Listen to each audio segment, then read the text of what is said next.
तर काल राजस्थान आणि गुजरातमध्ये क्वालिफायर 2 खेळल्या गेली आणि सगळ्यांना वाटत होतं, सगळ्यांना काय मला सुद्धा वाटत होतं की राजस्थान जिंकेल, पण गुजरातने काय खतरनाक फोडला भाऊ, जबरदस्त.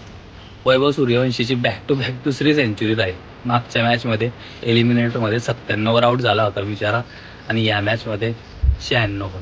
2 बॅक टू बॅक सेंचुऱ्या त्याच्या चुकल्या आणि भाऊच्या काय सीजन राहिले 600+ रन.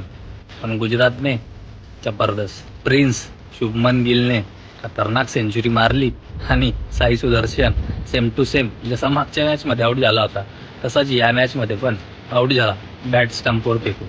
बाकी गुजरातने जबरदस्त रन चेस केला, खतरनाक मजा येऊन गेली गुजरातची बॅटिंग बघून.